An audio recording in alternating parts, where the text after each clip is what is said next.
Olá, sou o professor Gerson e nesse vídeo vou falar com vocês sobre torque, como ele é mais conhecido, ou como se vê em física também, momento de uma força. Tá? Sempre que você tem, então, um movimento, vamos dizer assim, retilíneo, um movimento de translação, ou seja, quando você está empurrando, por exemplo, uma cadeira dentro de casa, um móvel, alguma coisa, você está produzindo uma força que vai deslocar esse corpo.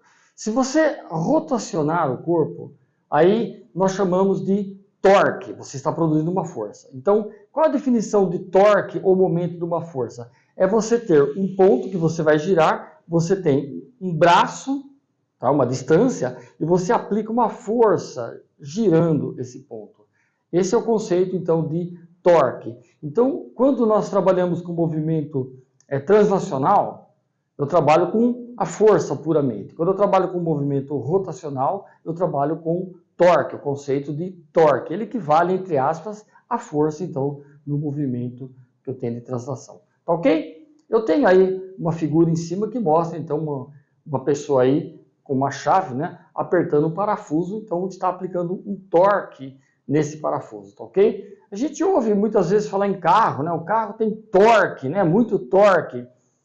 Cuidado então com o conceito que torque não está ligado com a potência dele, tá? Está ligado com a força que ele vai acabar produzindo. Então, por exemplo, um trator. Um trator ele tem muito torque, tá? Ele tem muita força, vamos dizer assim, tá ok? Outra coisa interessante é que, infelizmente, em física, torque, no caso, e velocidade são coisas inversamente proporcionais. Ou seja, ou você ganha velocidade ou você ganha força, você ganha torque, tá ok? Então, por exemplo, o trator ele tem muito torque, mas ele não tem velocidade. Para você entender bem, você pegar um carro, né? Você põe em primeira marcha, você sai com ele acelerando, ele vai pegar uma rampa, vai subir, não tem problema. Ele sobe, mas ele não tem velocidade. Experimente sair com o carro em quinta marcha. Vai ser difícil, você pode até sair, mas vai dar muito trabalho. Ou se fosse uma bicicleta, né? Pega uma bicicleta com 21 marchas, coloca na marcha 21 e tenta sair para você ver.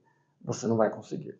Tá ok? Tá? Então, quando você pega o carro, voltando o carro, então, você tem a quinta marcha, você tem velocidade, mas você não tem, você perde torque, você perde força, como a gente costuma dizer, tá ok? Tá? Agora você pega na primeira marcha, você tem mais força no carro, mas você não tem velocidade, tá ok? Então, infelizmente, são coisas inversamente proporcionais, tá ok? A ideia de torque, eu coloquei embaixo aí, parece uma furadeira, mas é uma parafusadeira, tá? Então, quando você pega uma parafusadeira, se bem que algumas parafusadeiras também são furadeiras, né? Você pega a parafusadeira e você aplica um torque. Ela tem também uma relação para você saber quanto de torque você vai aplicar, tá ok? Tem um carro, por exemplo, a chave, tem que trocar o pneu, não consegue apertar direito, você coloca lá um cabo maior, que a gente vai estudar depois um outro vídeo, alavanca.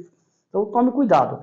Se a gente pegar no carro, pega o manual dele. Se você pegar o manual dele e for ler, em algum lugar vai falar sobre os parafusos e vai dizer quanto de torque que você tem que aplicar, ok? Você deve ter visto já, por exemplo, em Fórmula 1 ou uma coisa parecida, que o pessoal vai lá e dá o torque lá. Já está programado o torque que ele vai dar no parafuso, ok?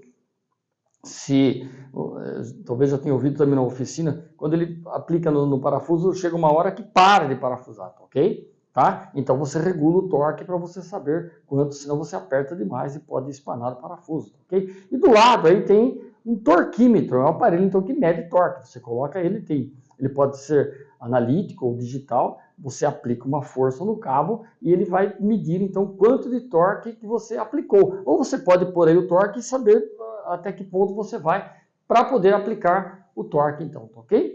E tem uma figurinha embaixo aí que mostra então, vejam, tem um grandalhão aí empurrando a porta, só que ele está antes da metade da porta, ok? E tem um pequenininho empurrando do outro lado, né? E está equilibrado, por quê? Porque o pequenininho tem menos força, mas ele está numa distância maior do ponto de movimento da porta, enquanto o grandão que tem mais força, ele está mais perto, o braço dele é menor, o braço significa a distância, né? Ok? Portanto, ele produz menos torque, menos momento, ok? Tá? E para para terminar, né, essa ideia de torque, geralmente nós aplicamos movimentos que a gente chama de binários, né? Você aplica dois torques, vamos dizer assim, dois movimentos. Um exemplo, por exemplo, bom, quando você fecha uma torneira, por exemplo, tá? Você tem os dois lados da torneira, você aplica então um movimento binário, no caso. Quando está dirigindo um carro, né, o volante, então geralmente a gente aplica forças binárias, no caso, para produzir um torque, para produzir um momento. Tá ok? A ideia? Espero então que tenha ajudado um pouquinho para vocês entenderem então o que é torque ou momento de uma força. Obrigado, até mais.